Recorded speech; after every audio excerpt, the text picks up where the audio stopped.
یہ نبی کریم صلی اللہ علیہ وسلم کا ایک ارشاد ہے جو مختلف صحابہ رضی اللہ تعالی عنہم سے منقول ہے۔ عبداللہ ابن عمر، عبداللہ ابن مسعود، معاذ ابن جبل، ابو برزہ اسلمی رضی اللہ تعالی عنہ وغیرہ کہ قیامت کے دن ہر انسان سے 5 چیزوں کے متعلق سوال کیا جائے گا۔ اس کی عمر سے متعلق، اس کی جوانی سے متعلق، اس کے مال کے کمانے کے ذرائع اور خرچ کے مواقع کے متعلق، اور اس کے علم پر عمل کرنے سے متعلق۔ ان چیزوں سے متعلق سوال کیا جانا در حقیقت اس دنیاوی زندگی میں انسان کے فرائض کو اور اس کی ذمہ داریوں کو بیان کرنا ہے، اور ان فرائض اور ذمہ داریوں کا تعلق ان 5 چیزوں سے ہے جن کا اس حدیث میں تذکرہ کیا گیا ہے۔ لیکن اگر غور کیا جائے تو یہ در حقیقت 2 ہی چیزیں ہیں اہم، جن کے متعلق انسان پر مختلف قسم کے فرائض اور متعدد قسم کی ذمہ داریاں عائد ہوتی ہیں۔ ایک تو انسان کی اپنی زندگی ہے، اور دوسرے اس زندگی میں اپنی ضروریات کو پورا کرنے کے وسائل ہیں۔ اور ظاہر ہے کہ ان ذمہ داریوں کو جاننے کے لیے علم کی ضرورت ہوتی ہے، تو اس لیے حدیث میں علم کا بھی تذکرہ کر دیا گیا۔ اور انسان کی زندگی کے 3 مراحل ہیں، ایک اس کا بچپن ہے، ایک اس کی جوانی ہے، اور تیسرے اس کی ادھیڑ عمر کے بعد والی زندگی، بڑھاپے کی زندگی۔ ظاہر ہے کہ بچپن کی زندگی شریعت کی نظر میں ذمہ داریوں والی زندگی نہیں ہے، اور بڑھاپے کی زندگی وہ مجبوریوں والی، معذوریوں والی اور بیماریوں والی زندگی ہے، جس زندگی میں انسان بہت کچھ کرنے کے باوجود بھی اپنے مختلف قسم کے اعذار اور بیماریوں اور مجبوریوں کی وجہ سے کر نہیں پاتا۔ اسی لیے شریعت کی نظر میں بڑھاپے کی زندگی در حقیقت جوانی کی زندگی کا تسلسل ہے، اور عموماً ہوتا بھی یہی ہے کہ جوانی جس طرح گزرتی ہے بڑھاپا بھی اسی طرح گزرتا ہے۔ تو اس اعتبار سے بنیادی طور پر 2 ہی چیزیں ہیں جن کے تعلق سے مختلف قسم کے فرائض اور مختلف قسم کی ذمہ داریاں انسان پر عائد ہوتی ہیں۔ اس کی زندگی کے تعلق سے جو بنیادی ذمہ داری ہے وہ یہ ہے کہ انسان اپنی زندگی کے مقصد میں اور اپنی زندگی کی ضرورت میں فرق کرے، اپنی زندگی کو وہ 2 قسموں میں تقسیم کرے۔ کہ ایک تو اس کی زندگی کا مقصد ہے اور دوسرے اس کی اپنی زندگی کی دنیاوی ضروریات ہیں۔ مقصد اور ضروریات کے علاوہ انسان کا جو کوئی بھی مشغلہ ہوگا وہ شریعت کی نظر میں لا یعنی ہے، لغو ہے، بیکار ہے، اس کا کوئی فائدہ نہیں، بلکہ ہو سکتا ہے کہ بعض صورتوں میں اس پر اس کا مواخذہ ہو۔ تو زندگی کی یہی بنیادی ذمہ داری ہے کہ وہ زندگی کے مقصد اور زندگی کی ضروریات کو پورا کرے اور ان دونوں کے فرق کو ملحوظ رکھتے ہوئے پورا کرے۔ زندگی کا جو مقصد ہے وہ بندگی ہے، اللہ کی بندگی ہے، اسی کو عبدیت کہتے ہیں، اور عبدیت اور بندگی کے تقاضوں کو عبادت کہا جاتا ہے۔ بندگی کو سمجھنے کے لیے ہم یہ کہہ سکتے ہیں کہ ایک تو ہوتی ہے انسان کی ملازمت، کہ کوئی شخص کسی کمپنی کا، کسی دفتر کا، کسی دکان کا ملازم ہے، تو ظاہر ہے کہ ملازم کی ملازمت وہ ایک مخصوص وقت کے لیے، مخصوص کام کے لیے ہوتی ہے۔ اس وقت کے گزر جانے کے بعد اور وہ کام جو ملازمت کے عنوان سے اس کے ذمے سپرد ہے، اس کو کر لیے جانے کے بعد وہ آزاد ہوتا ہے، حتیٰ کہ خود اس کا آقا، اس کا سیٹھ، اس کا افسر بھی مزید کا اس سے مطالبہ نہیں کر سکتا۔ اس وقت میں وہ اسی کام کا پابند ہوتا ہے، اس وقت میں اس کے علاوہ کوئی کام کرنے کی اس کو اجازت نہیں ہوتی۔ لیکن وقت کے بعد وہ اپنے سیٹھ اور اپنے آقا یا افسر کا پابند بھی نہیں ہوتا، بلکہ قانوناً وہ اس پر کوئی پابندی عائد بھی نہیں کر سکتا۔ اگر وہ کوئی پابندی عائد کرے گا تو قانوناً اس کی گرفت ہو سکتی ہے۔ تو یہ تو ہے ملازم کا وظیفہ۔ اس سے آگے بڑھ کر ایک وظیفہ ہوتا ہے غلام کا۔ اگرچہ غلامی کا رواج بین الاقوامی قانون کی وجہ سے، انٹرنیشنل لا کی وجہ سے ختم ہو چکا ہے، لیکن غلام کا بہرحال تصور موجود ہے، خود اسلام میں بھی موجود ہے، اور اسلام کے علاوہ دیگر اقوام عالم کے یہاں بھی غلام کا تصور موجود تھا اور اب بھی کسی نہ کسی شکل میں موجود ہے۔ یہ غلام اپنے آقا کا پابند ہوتا ہے، اس کی ڈیوٹی ہوتی ہے،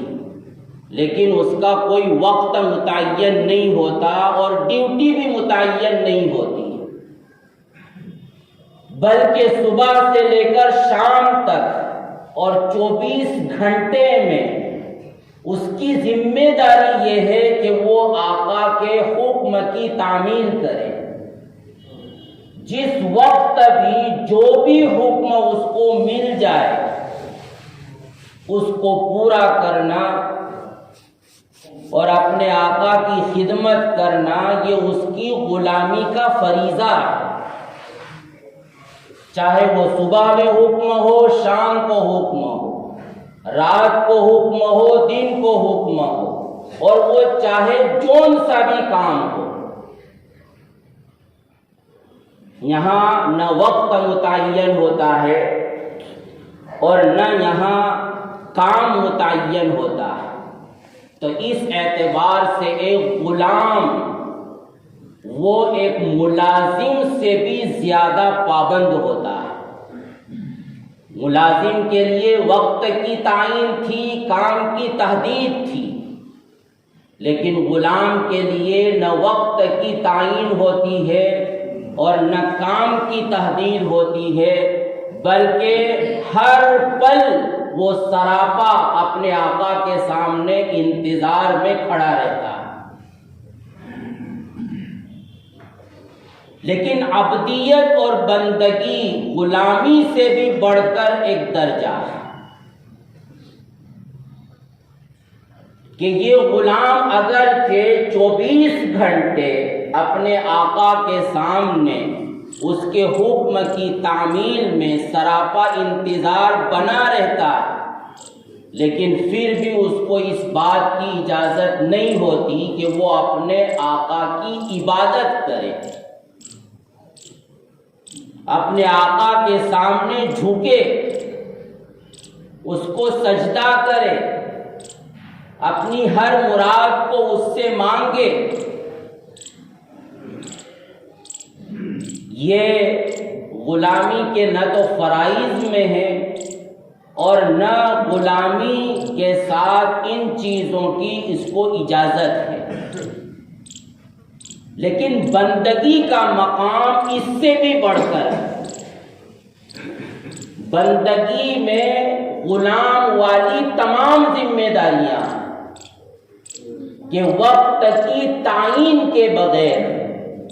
اور کاموں کی تحدید کے بغیر ایک بندہ اپنے رب اور حق سبحانہ و تقدس کے سامنے کھڑا رہے، سراپا انتظار بنا رہے کہ جس وقت بھی جو بھی حکم اس کی طرف سے آئے گا اس حکم کو پورا کرنا، اس کی رضامندی کے ساتھ پورا کرنا، یہ اس کی بندگی کا فریضہ ہے۔ اور اس کے ساتھ ساتھ اس کے لیے ضروری ہے کہ وہ اس کی عبادت کرے، اس کی خوشامد کرے، اس کے ساتھ لجاجت کا معاملہ کرے، اس کے قدموں میں سجدہ کرے، سر کو رکھ دے، اس سے اپنی چھوٹی سے لے کر بڑی ہر حاجت کو اس سے مانگے،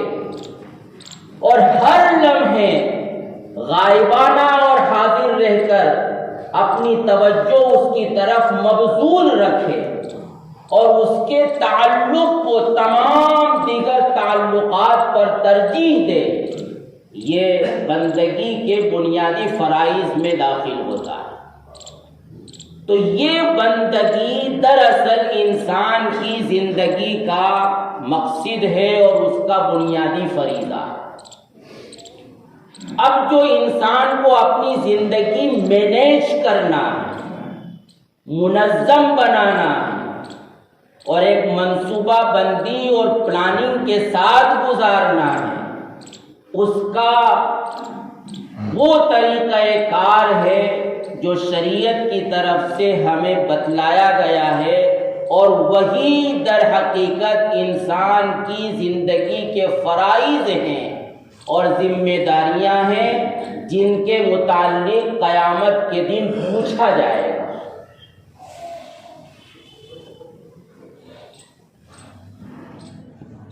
اور وہ یہ ہے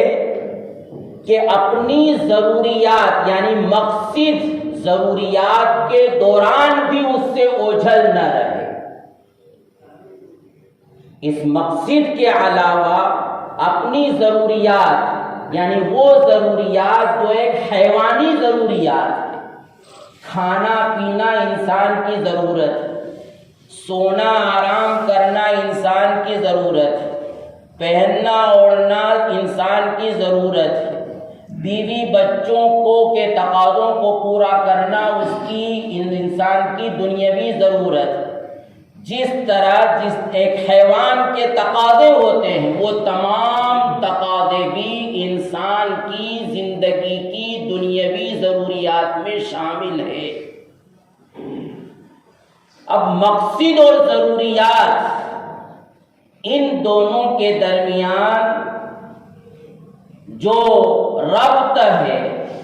اور ان دونوں کو جو مینیج کرنے کا شریعت نے حکم دیا ہے، اس میں سب سے پہلی بات تو یہ ہے کہ مقصد، انسان کی زندگی کا جو مقصد ہے، وہ مقصد انسان کسی بھی لمحے اس سے غافل نہ رہے، اپنی ضروریات کو پورا کر رہا ہو تب بھی زندگی کا مقصد اس کے سامنے رہے، ذہن میں مستحضر رہے، اور وہ اپنی ضروریات سے فارغ ہو چکا ہو تب بھی زندگی کا مقصد اس کے سامنے رہے، ہر وقت اس کا استحضار اس کو رہے اور اس کی فکر رہے کہ ضروریات کے دوران بھی کہیں کسی مقام پر مجھ سے مقصد کی خلاف ورزی نہ ہو جائے۔ اور دوسری چیز یہ کہ مقصد اور ضرورت، ان دونوں کے درمیان اگر اجتماع ہو جائے کہ ایک طرف مقصد کا تقاضا ہے اور ایک طرف ضرورت کا تقاضا ہے، تو اس صورت میں وہ مقصد کے تقاضے کو مقدم کرے اور اپنی ضرورت کو پیچھے ڈالے۔ مثال کے طور پر کوئی شخص صبح ایسے وقت میں اٹھا اور بیدار ہوا کہ ایک طرف وہ اس کی دکان کے کھولنے کا وقت ہے، آفس جانے کا وقت ہے، اپنے کاروبار میں مشغولی کا وقت ہے، لیکن دوسری طرف مقصد کا تقاضا اس کے سر پر سوار ہے کہ وہ پہلے فجر کی 2 گانا ادا کرے، اور وقت اتنا ہے کہ وہ ان دونوں کو جمع نہیں کر سکتا۔ مقصد کے تقاضے کو پورا کرنا جائے گا تو ضرورت کا تقاضا جا رہا ہوگا، اور اگر وہ ضرورت کے تقاضے کو پورا کرنے کے لیے چلا گیا تو یہ مقصد والا تقاضا فوت ہو جائے گا۔ تو اس صورت میں انسان کی بندگی کی ذمہ داری ہے کہ وہ مقصد کے تقاضے کو پہلے ادا کرے، پورا کرے، اور پھر ضرورت کے تقاضے کی طرف توجہ دے۔ تو پہلی چیز کہ مقصد کسی بھی لمحے اس سے اوجھل نہ رہے، اپنی ضروریات کو پورا کرنے کے دوران بھی اور اس سے پہلے بھی اور اس کے بعد بھی مقصد اس کے سامنے رہے، اور یہ فکر اس پر سوار رہے کہ میں اپنی زندگی کے مقصد کہیں کے خلاف کوئی قدم نہ اٹھا لوں اور مقصد کے خلاف مجھ سے کوئی کام نہ ہو جائے۔ اور دوسرے یہ کہ جب دونوں کا اجتماع ہو جائے تو وہ مقصد کے تقاضے کو پہلے پورا کرے اور ضرورت کے تقاضے کو اس کے بعد میں رکھے۔ اور تیسری چیز مان لیا جائے کہ اگر مقصد اور ضرورت کے تقاضوں میں ایسا ٹکراؤ ہو گیا کہ دونوں کو جمع نہیں کیا جا سکتا، ایک کیا جائے گا دوسرا فوت ہوگا، تو ایسی صورت میں وہ ضرورت کے خاطر مقصد کے تقاضے کی قربانی نہ دے، بلکہ مقصد کے خاطر ضرورت کے تقاضے کو قربان کر دے۔ یہ ہے انسان کی بندگی کی ذمہ داریاں۔ ایک طرف اس کی اپنی ضرورت کا تقاضا ہے، مثلا کھانا پینا، سونا جاگنا ہے، یا کاروبار ہے، یا ملازمت ہے، یا کھیتی باڑی ہے، یا مان لیجئے کہ قوم کا کوئی تقاضا آ گیا، یا مان لیجئے کہ ملک کا کوئی تقاضا آ گیا، یا مان لیجئے کہ بین الاقوامی کوئی تقاضا آ گیا۔ لیکن اگر اپنے اس طبعی تقاضے کو یا اپنی ضرورت کے تقاضے کو یا اپنے ملک کے تقاضے کو یا بین الاقوامی تقاضے کو یا اپنی قوم اور خاندان کے تقاضے کو وہ پورا کرتا ہے تو اس صورت میں مقصد کے تقاضے کی خلاف ورزی ہوتی ہے۔ ایسی پوزیشن نہیں ہے کہ وہ ان دونوں کو جمع کر لے کہ یہ تقاضا بھی پورا ہو جائے اور یہ تقاضا بھی پورا ہو جائے، تو اس صورت میں انسان کی بندگی کا یہ فریضہ ہے اور ذمہ داریاں ہیں، ذمہ داری ہے اس پر کہ وہ مقصد کے خاطر ان تمام تقاضوں کو قربان کر دے۔ طبعی تقاضا قربان کیا جائے گا، کاروباری تقاضا قربان کیا جائے گا، اور ملک اور قوم اور ملت کا تقاضا قربان کر دیا جائے گا اگر وہاں مقصد کی خلاف ورزی ہو رہی ہوگی اور مقصد کو پس پشت ڈالنے کی کوئی شکل بن رہی ہوگی۔ تو یہ ہے وہ فریضہ اور ذمہ داری مختصر وقت میں بیان کی جا رہی کہ جس کے متعلق قیامت کے دن پوچھا جائے گا عن عمرہ وعن شبابہ، کہ مقصد کو کس حد تک پورا کیا اور ضرورت میں کس حد تک وقت لگایا، ضرورت کے دوران مقصد کو پیش نظر رکھا یا نہیں رکھا، ضرورت اور مقصد کے درمیان کیا ترتیب قائم کی، کیا ترجیح قائم کی، اور ضرورت کے خاطر مقاصد کو قربان کیا یا مقاصد کی خاطر ضرورت کو قربان کیا۔ یہ ہے بندگی کے فرائض اور ذمہ داریاں جن کے متعلق پوچھا جائے۔ اور دوسری چیز جس کے متعلق قیامت کے دن پوچھ ہوگی وہ ہے اس کا مال، اور مال تو ایک عنوان ہے، مقصد یہ ہے کہ اس زندگی کی ضروریات کو پورا کرنے کے جو وسائل اللہ کی طرف سے انسان کو دیے جاتے ہیں ان وسائل کے تعلق سے بھی انسان کی کچھ ذمہ داریاں ہیں۔ ظاہر ہے کہ جو اس کی ضروریات ہیں، کھانا پینا ہے، پہننا اوڑھنا ہے، رہنا سہنا ہے، اور اس کے علاوہ بعض دیگر حقوق ہیں، تو ان کو پورا کرنے کے لیے اس کو وسائل کی ضرورت پڑے گی۔ وہ وسائل جو خود اللہ نے پیدا کر دیے ہیں، پھر وہ ان وسائل کو حاصل کرنے کے لیے یا تو تجارت کرے گا یا محنت مزدوری کرے گا یا ملازمت کرے گا یا کوئی کھیتی باڑی کرے گا یا کوئی شکل اختیار کرے گا تاکہ ان وسائل کو حاصل کرے اور ان وسائل سے وہ اپنی ضروریات کو پورا کرے۔ تو اللہ کی طرف سے جو وسائل ضروریات کو پورا کرنے کے لیے پیدا کیے گئے ہیں، انسان نے ان وسائل کو کیسے حاصل کیا تھا اور ان وسائل کا استعمال کہاں کیا تھا، کس طرح کیا تھا، یہ وہ بنیادی ذمہ داری ہے جو انسان پر عائد ہوتی ہے۔ اس میں جو سب سے بنیادی اور پہلی چیز ہے وہ یہ ہے کہ انسان ان وسائل کو اللہ کی نعمت تصور کرے۔ انسان کے پاس وسائل کم ہو زیادہ ہو، اس کی قلت ہو کثرت ہو،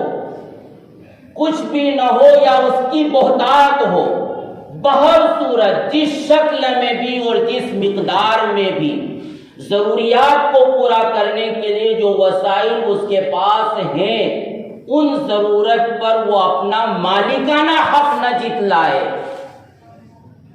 بلکہ ہر وقت اس کے ذہن میں، اس کے تصور میں اور اس کے دل و دماغ میں یہ بات بسی رہے کہ یہ اللہ کی امانت ہے، اللہ کی دی ہوئی نعمت ہے۔